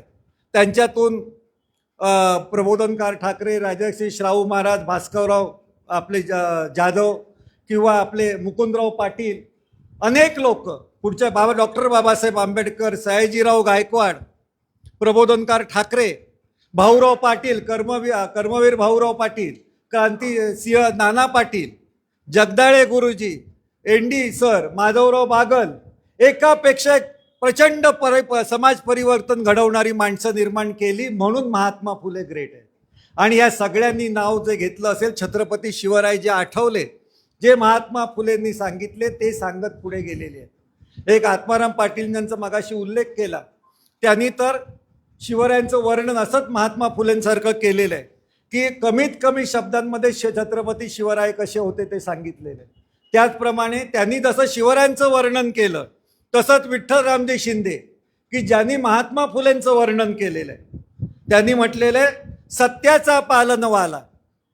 8 ओळीमध्ये अपूर्ण महात्मा फुले सांगितलेले की आजच्या राजकर्त्यांनी, समाजकर्त्यांनी किंवा आपण त्याचे लाभार्थी आहोत त्या सगळ्यांनी हे 8 ओळी लक्षात ठेवल्या पाहिजे. सत्याचा पालनवाला हा धन्य ज्योतिबा झाला, पतितांचा पालनवाला हा धन्य महात्मा झाला. त्यांनी पुढे काय म्हटलंय, जन्माचा मालाकार. मालाकार म्हणजे अक्षरमाला. नाही तर हे शब्द कळले नाही तर लोकांना वाटेल मालाकार म्हणजे जपजाप्य करणाऱ्या माळा वेळा की काय. तर ते शब्द नीट, जन्माचा मालाकार, कर्माची खडी तलवार. शब्दांवरती त्यांची जबरदस्त पकड होती. तुम्ही त्यांचे अखंड वाचले तर लक्षात येतील की काय ताकद होती. तर जन्माचा मालाकार, कर्माची खडी तलवार. ते विचारवंत होते पण कृतिशील होते. त्यामुळे मारायला आलेली माणसं सुद्धा ते बदलवू शकले. अनेक घटनांमध्ये ते पुढे आहेत. जनतेचा जागा शेर, कायम जनतेसाठी लढलेला सिंह आहे. जनतेचा जागा शेर, त्या समक कोण तो बोला, सत्याचा पालनवाला. आणि पुढे म्हटलेलं आहे जे आपण लक्षात ठेवलं पाहिजे. कोणी शिकून शहाणे ठरले, कोणी शिकून शहाणे ठरले, कोणी विकून पुढारी बनले. झालं बघितलं ना 2014 पासून कोण कुठे जातं ते विकले गेलेले आहेत. कोणी शिकून शहाणे ठरले, कोणी शिकून शहाणे ठरले, कोणी विकून पुढारी बनले, कोणी भकून महात्मे झाले. मोठमोठे फक्त हे प्रवचन करतात आणि महात्मा म्हणून मग त्यांची देवळं बांधली जातात. ते हरामखोर नाही आहेत, हा वेगळे आहेत. कोणी भकून महात्मे झाले, परी साधा सेवक विरळा, सत्याचा पालनवाला तो धन्य ज्योतिबा झाला. विठ्ठल रामजी शिंदे ज्यांनी त्यांच्यापासून कर्तृत्वाने स्वतःचं कर्तृत्व गाजवलं, त्या माणसांनी त्यांचं केलेलं वर्णन त्याच्या पुढे आपण किती करणार? आपण जर करायचं असेल तर मला असं वाटतं की त्यांचे आपण लाभार्थी आहोत.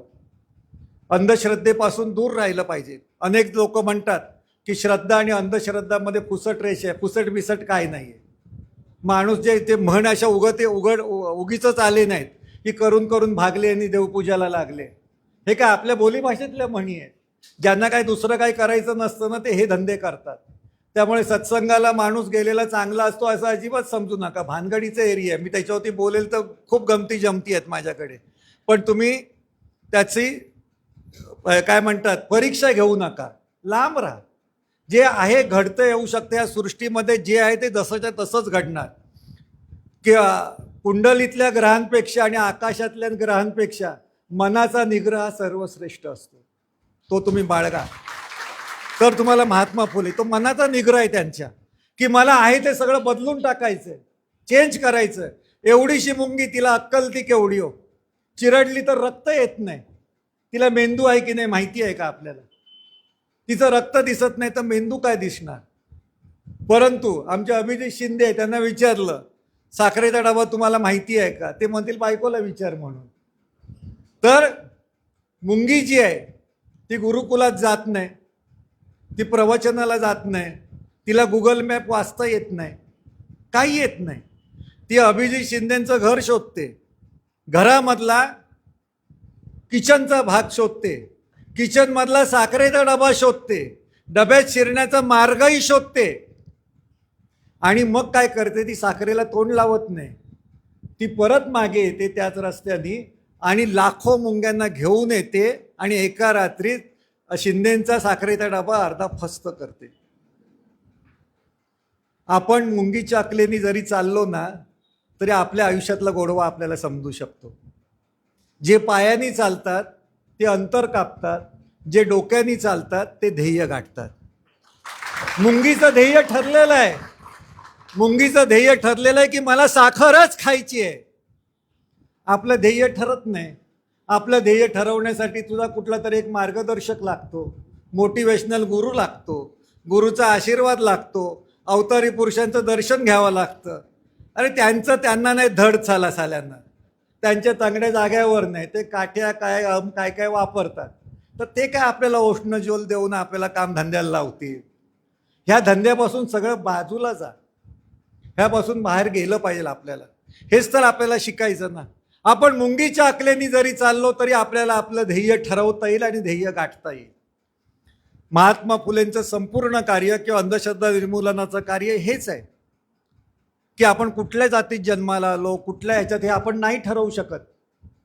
पण आपण माणूस तर आहेत ना. माणूस एक हीच एक जात आहे जगतात, शाहू राजांचा विचार ठेवा ध्यानात. तो ठेवला पाहिजे. पण आपण तो ठेवत नाही.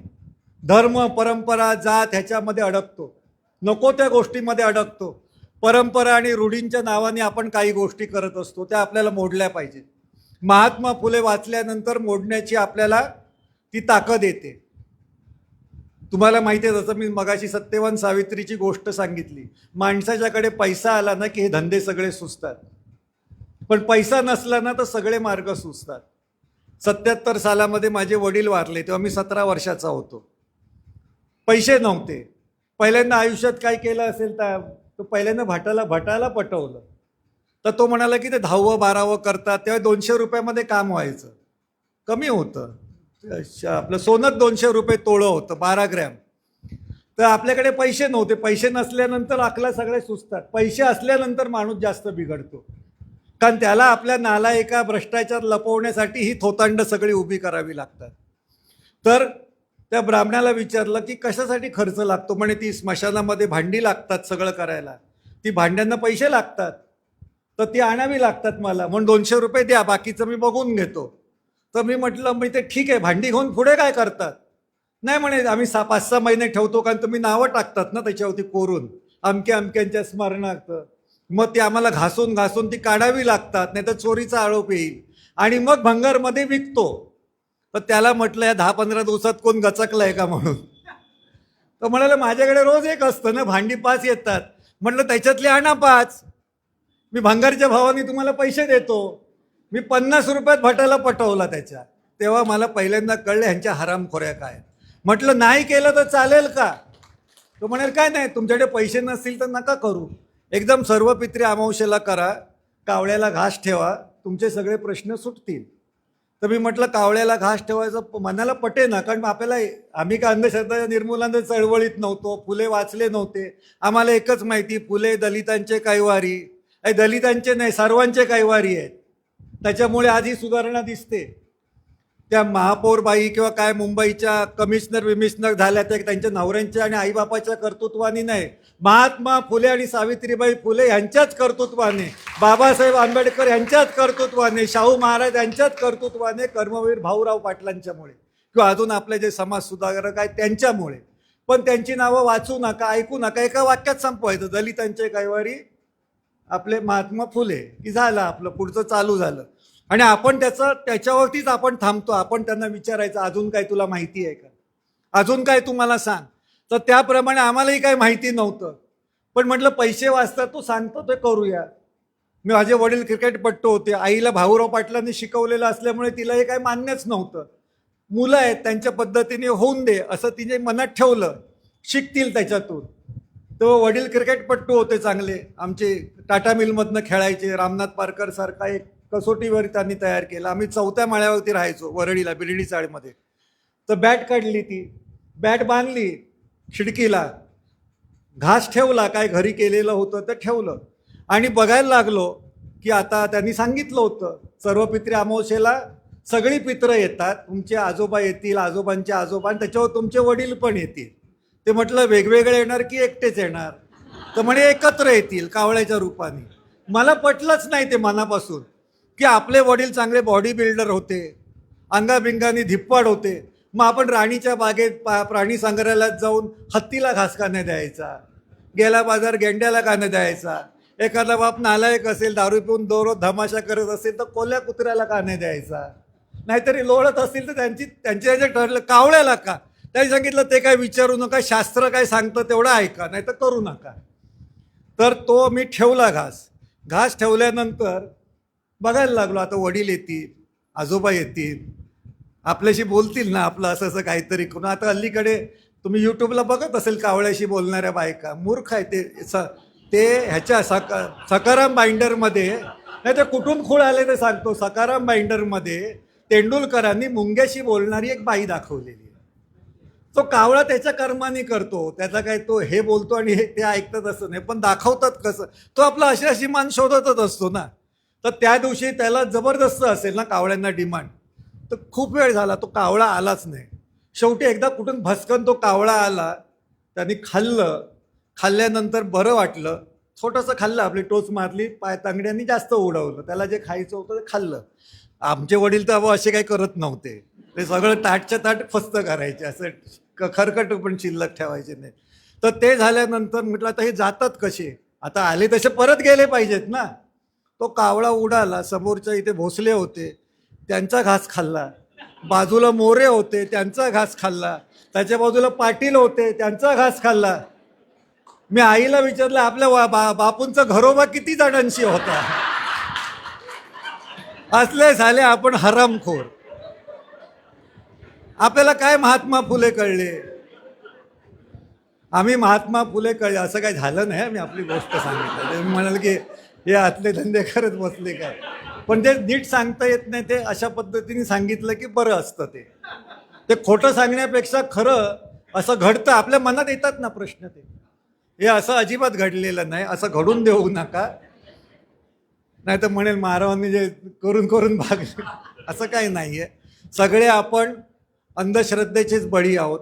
वाईट असं वाटतं की आपण जन्माला येतो, की चांगले विचार चांगले संस्कार घेऊन येतो, पण ते विद्रूप करण्याचं काम इकडची समाज व्यवस्था करते, जात धर्म संस्कृती यांच्या नावाने करते, आणि त्याच्यावरती हल्ले करण्याचं काम महात्मा फुलेंनी केलेलं आहे, अनेक शाहिरांनी केलेलं आहे, अनेक संतांनी केलेलं आहे, सुधारकांनी केलेलं आहे. त्याचं वाचन केलं पाहिजे. मला असं वाटतं ते पोथीमधनं काहीच मिळत नाही, भानगडीच आहेत सगळ्या, काय खरं काय नाही आहे. कोण कोणाची बायको कोणावर पळाली, भानगडी झालं, युद्ध झालं, आहे काय दुसरं, खोतांड आहेत सगळी. अगस्त्य ऋषींना समुद्राचा राग आला, पुराण कथा आहे ना, त्या समुद्राचा राग आला. त्यांना असं वाटलं आता आपली तपस्या भंग झाली. एकदा दोनदा झालं, तपस्येला अडथळा आणला, राग आला मुनींना. त्यांनी अख्खा समुद्रच पिऊन टाकला, अख्खा समुद्र पिऊन टाकला. आणि ते ऋषीमुनी म्हणजे कर्मठ ब्राह्मण असल्यामुळे ते मासे बिसे घेतले नाही पोटात, ते तडफडायला लागले तिथे पाणी नाही म्हटल्यानंतर. मग ते विनंती करायला आले, अगस्ती मुनी असं काही करू नका, आम्ही जलचर आहोत, आम्हाला पोहण्यासाठी जल लागतं, तर कसंही करा समुद्र सोडा. ते म्हणाले अजिबात सोडणार नाही म्हणून. अनेक विनंती केली. मग शेवटी कासवाने म्हणजे कुर्मा अवतार ना, मत्स्य अवताराचं ऐकलं नाही. मग त्यांनी शेवटी त्या कुर्माचा ऐकलं, कारण तो विष्णूचा अवतार ना, जास्त जवळचा. तो ऐकल्यानंतर त्यांनी सांगितलं की आमच्या सगळ्यांचं हे समजून घ्या आणि समुद्र सोडा. आता सोडणं तोंडाने पाणी पिता येतं, सोडलं कुठून पाहिजे. त्या पद्धतीने त्यांनी सोडला, त्यापासून समुद्र खारट झाला. आता हेच काम तो हरामखोर अशोक खरात करत होता ना. आपल्याला काय प्यायचं आहे ना पाणी, डुबक्या मारा पाणी प्या, तीर्थ घ्या पाणी प्या. ह्या सगळ्यावरती महात्मा फुलेंनी प्रहार केलेले. पण आपण हट्टी, समाज हट्टी इतका आहे, तो 150-200 वर्ष काय सुधारायला मागत नाही आणि शरमही वाटत नाही. घटना उघडी पडल्यानंतर मग शरम वाटायला लागते आणि मग लोक तोंड लपवायला लागतात. अशांचे पर्दाफाड केला पाहिजे आणि ते काम अंधश्रद्धा निर्मूलन करते. तुम्ही आम्ही सगळी लोक आपण करतात, वेगवेगळ्या संस्था. पण आपले श्रम कमी पडत आहेत, कारण आपण तरुणांपर्यंत जात नाही, आपण ते बाइंड करत नाही, म्हणजे दुसऱ्याला बाउंड करत नाही, देत नाही, ट्रान्सफर करत नाही. बॅटन करतं तसं करतात आणि बॉन्डिंग करतात, तसं केलं पाहिजे. मी सांगितलेले किस्से मुद्दामून आहे, एवढे 2 सांगा किस्से. एक कावळ्याचा सांगा आणि आधीचा कुठला तरी एक मी सांगितला मुंगीचा, छोटं मुंगी, आणि त्याच्या आधी पण एक मी सांगितला. तुमची टेस्ट घेतोय, तुमचं लक्षात आहे का तुम्ही आता हास्याचा काय. ह्या ज्या गोष्टी आहेत ह्या लोकांपर्यंत पोचवा. गोष्टी खूप ताकदीच्या आणि सत्यशोधक चळवळीमध्ये महात्मा फुलेंच्या ह्या गोष्टी सांगितल्या जात होत्या. त्या गोष्टीतून तशा पद्धतीचा विचार पेरला जात होता. हे जे अभिजित शिंदे आहेत, त्यांचे वडील सुरेश शिंदे आणि त्यांचे आजोबा केशवराव विचारे आणि त्यांचे मुलगा लक्ष्मणराव विचारे. ह्या लक्ष्मणराव विचारे 90 वर्षाचे असताना मी त्यांना विचारलं सत्यशोधक चळवळीचं काम कसं करायचे, कशा पद्धतीने जायचं, महात्मा फुल्यांचे विचार तुम्ही कसे पोचवायचे. छोट्या पुस्तका काढून छोटी माहिती देऊन त्या पुस्तिका पोचवायच्या. आणखीन स्वाध्यायाचा एक कार्यक्रम होता, जे आता सत्संगवाले करतात, तो स्वाध्याय आपल्याकडे होता आणि गोष्टी सांगायची. त्याच्यातली एक गोष्ट सांगतो. एक सुशिक्षित जोडपं होतं, त्यांचं लव्ह मॅरेज झालं. अरेंज मॅरेजपेक्षा लव्ह मॅरेज हे कधीही चांगलं. लग्न केल्यानंतर प्रेम करण्यापेक्षा आधी प्रेम करा आणि मग लग्न करा. का लग्न म्हणजे अंधारातली उडी आहे दरीतली, त्याला जर प्रेमाचं पॅरिशूट असेल ना तर कपाळ मोक्ष तरी होत नाही. हे माझं वाक्य, दुसरं कोणाचं. तर त्यांनी असे जोडपं होतं, त्यांचा प्रेम विवाह झाला होता, घरच्यांच्या नाखुशीने झाला होता, पण शेवटी दोघंही उच्च शिक्षित होते. त्यांनी त्या मुलीला सगळं नीट पटवलं होतं की तुझे विचार जरा थोडेसे मोड आणि जशी माझी आई सांगते, वडील सांगतात तसं ऐक. तू ते सगळं मानत नाही, देव धर्म काय नाही, पण थोड्या दिवसासाठी मानायला हरकत काय. त्यांनी हनीमूनसाठी तर तिकीट आधीच काढून ठेवलं होतं. गावाच्या मध्ये जायचं, आईवडिलांच्या पाया पडायच्या. आईवडिलांनी सांगितलं 4 लोकांच्या पाया पडले पाहिजेत. मग ते नालायक का असे नाका, पाया पडलं पाहिजे नियमानुसार. त्याची आपण तपासणी करत नाही ना. काय माणसं भाईताड असतात तुम्हाला माहिती आहेत काय. ती काय काय उद्योग करतात, पण नशिबाला तो सासरा आलेला असतो, दीर आलेला असतो, लांबचा जवळचा कुठला, पाया पडावं लागतं. तर त्याप्रमाणे तिने सासूबाईंनी सांगितलं 2 दिवस इथे राहा, देवकार्य सगळं करा आणि मग जा. तर तिने नवऱ्याला सांगितलं की काय मी मानणं नाही मला. ते म्हणे आपलं काय ठरलेलं आहे, थोडे 4 दिवस हो म्हणायचं, एकदा करायचं आणि मोकळं व्हायचं. मग तिने सांगितलं की झालं तुमचं आता सगळं, उद्या तुम्ही निघणार आहात, आमचं शंकराचं देऊळ आहे तिथे आपण त्या देवळात जाऊया आणि देवाची पूजा करा आणि मग तुमचं काय ते तुमच्या पद्धतीने होऊया. ती देवळामध्ये गेली.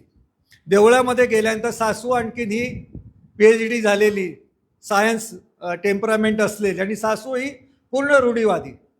तर तिने सांगितलं देवळात जाऊया. तर गेल्यानंतर देवळाच्या दारावरती 2 मोठे सिंह होते जे सगळीकडे असतात. ते सिंह बघितले, जवळ आल्यानंतर ही जी मुलगी होती, विद्यार्थी आपलं सून होती, ती एकदम किंचाळली, ओ सासूबाई सासूबाई. ते सिंह अंगावरती येतात, मला खाऊन टाकतील. तू म्हणाली एवढी शिकलेली तू, कळतं की दगडाचे सिंह आहे, घाबरतेस काय? काय नाही करत ते, असून दे, काय घाबरू नका. पुढे आल्यानंतर देवळात पाऊल टाकल्यानंतर पटकन तिथे ते कासव लागलं चांदीचं. तर सासूने हात लावला, नमस्कार केला. तशी ती म्हणाली मी नाही लावणार, मला भीती वाटते, ते एकदम अंगावर आलं तर किळसवाणी वाटतं. काय एवढी शिकलेली, स्वतःला समजते, ती चांदी आहे, ओळखता येत नाही काय? चांदीच आहे ते, काय खरं आहे का खोटं आहे ते सगळं? पुढे नंदी आहे, नंदीच्या मागून शेपटाकडनं हात लावायला लागली. सासूबाई अजिबात हात लावू नका, तो नंदी उठेल. तर म्हणाले की काय असं?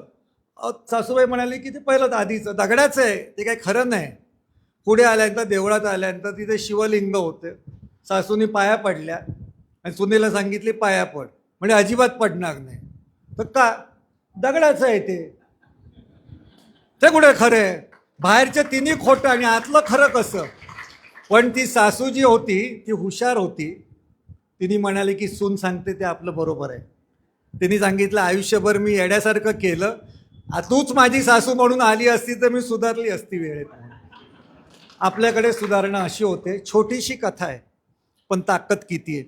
हे काम महात्मा फुलेंनी केलेलं आहे, हे काम सावित्रीबाई फुलेंनी केले, जे आज ND पाटलांपर्यंत आलेले आहे. ताई माईसाहेब पण करतात ते, तुम्ही सगळे जे करतायत ते. मला असं वाटतं की ते आपण जपलं पाहिजे आणि ते जपून जर जायचं असेल. महात्मा फुलेंची 200वी जयंती आहे. 200वी काय 2000 वर्ष होत राहणारी, आणि अनंत काळ होत राहणार, त्याला काही काळ नाही आहे. कारण ते मूळ आहे, ते खोटं कसं ठरेल? सत्तेनी संपत्ती जमवता येते, सत्तेमुळे वर्तमान बदलता येतो, पण सत्तेनी कधी सत्य बदलता येत नाही. हे सत्य जे आपण पहिलं जाणायची आपल्याला सवय लागली, पण त्या सत्याचा आग्रह महात्मा फुलेंनी केला. सत्य लपवता येतं, दडवता येतं, पण सत्य कधीही संपवता येत नाही. सत्यावरती संधीचा थोडा जरी प्रकाश पडला तर त्या प्रकाशाची ताकद असते आसमंत उजळून टाकायची. आणि त्या आसमंत उजळून महात्मा फुलेंनी दाखवला, म्हणून आपल्याला अशी एकापेक्षा एक सरस भारतरत्न मिळालेली आहे. ती आपली आहे, त्यांना आपली माना आणि त्या पद्धतीने विचार करायला लागा. तुम्ही मला बोलवलं, महात्मा फुले आणि अंधश्रद्धा या विषयावरती याच्यात सगळं आलेलं आहे, म्हणून मी रिपिटेशन केलं नाही. आपण कसं बदललं पाहिजे, आपल्याला कसं बदलता आलं पाहिजे. छोटी छोटी 7वी शिकलेला शाहीर सांगतो, सोडा धर्म आपलं हे एका धरतीच्या पोटी नाना प्राणी जन्म घेती, पण माणसावानी खोटी जात मिळायची नाही. वर आकाश खाली धरती एका रक्ताची कारटी, पण जातीभेद खोटी नोंद मिळायची नाही. कुठेही तुम्हाला नोंद मिळत नाही. जो तो धर्मासाठी मेला, जो तो धर्मासाठी मेला, येशू ख्रिस्त रसूलल्लाह, आम्ही करतो हल्ला गुल्ला त्यांच्या नावावरती. सारं स्वार्थाचं कारण लावती धर्माचं तोरण, साऱ्या अधर्माचं रण साऱ्या जगावरती. हे जगभर आज इस्रायल युद्ध जे आहे ते धर्माचं युद्ध आहे, ते काय खरं युद्ध नाही आहे. आणि त्यांनी पुढे सांगितलं, धर्म ज्ञान नाही ज्याला, त्याच्या धर्म घोटाळ्याला, पगडी आणि उपरण्याला ब्राह्मण म्हणू नका. महात्माजी लोक मान्य, फुले आंबेडकर धन्य, त्यांचं खरं ब्रह्मज्ञान कधी विसरू नका. हे जर आपण लक्षात ठेवलं तर आपण खूप पुढे जाऊ. आणखीन तुम्ही पण माझ्यासारखे बोलायला लागाल. ते बोलणं आणि करणं, कृतीत आणणं हे तुमच्याकडनं हो. धन्यवाद. मला बोलवल्याबद्दल तुमच्या सर्वांचे आभार. नमस्कार.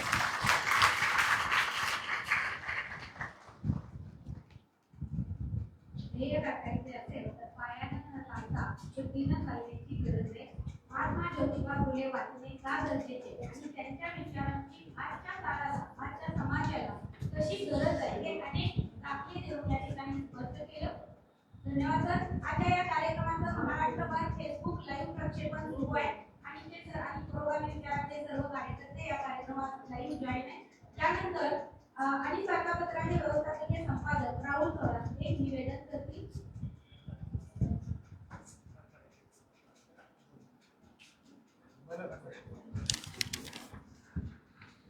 कृपया कुणी उठून जाऊ नका, 5च मिनिटात आपला कार्यक्रम संपतोय. महाराष्ट्र अंधश्रद्धा निर्मूलन समितीची राज्य कमिटीची बैठक मागच्या महिन्यामध्ये सातारा येथे झाली. या बैठकीमध्ये इस्लामपूर शहरातून 3 कार्यकर्त्यांची निवड झालेली आहे. त्यांचे छोटे सत्कार इथं आज माईंच्या आणि महाराव सरांच्या हस्ते घ्यायचे आहेत. राज्य कार्यकारिणीवर निवड झाल्याबद्दल प्राध्यापक डॉक्टर S.K. माने सर यांचा सत्कार ज्ञानेश महाराव यांनी करावा अशी मी त्यांना विनंती करतो. महाराष्ट्र अंधश्रद्धा निर्मूलन समितीच्या राज्य कमिटीवर. त्यानंतर शशिकांत बामणे,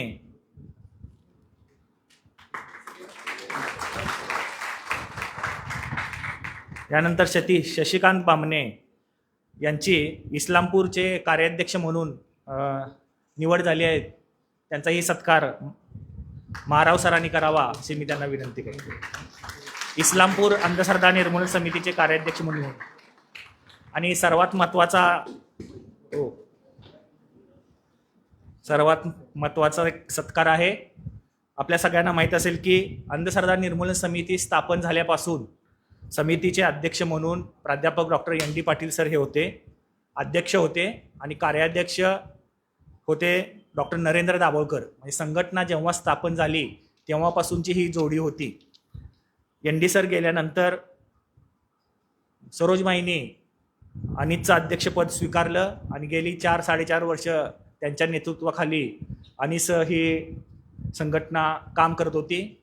त्यांच्या काही वैयक्तिक कारणामुळे त्यांना आता पुढं हे अध्यक्षपद पुढे घेऊन जाता येणं शक्य नाही असं त्यांनी कळवलं. पण मार्गदर्शक म्हणून त्यांची निवड सर्व राज्य कार्यकारिणीनं केलेली आहे. आणि त्या आता अंधश्रद्धा निर्मूलन समितीच्या मुख्य मार्गदर्शका म्हणून काम पाहतील. मी त्यांचा सत्कार करण्याची विनंती ज्ञानेश महाराव सरांना करतो. राज्य कमिटीच्या वतीनं आणि इस्लामपूरमधील महात्मा फुले शिक्षण संस्था, ND पाटील प्रतिष्ठान या सगळ्यांच्या वतीनं माईंचा सत्कार मार्गदर्शिका झाल्याबद्दल आपण करत आहोत. माईंचा पाठिंबा आणि प्रेम असंच संघटनेच्या पाठीमागे राहावं ही इच्छा व्यक्त करतो आणि थांबतो.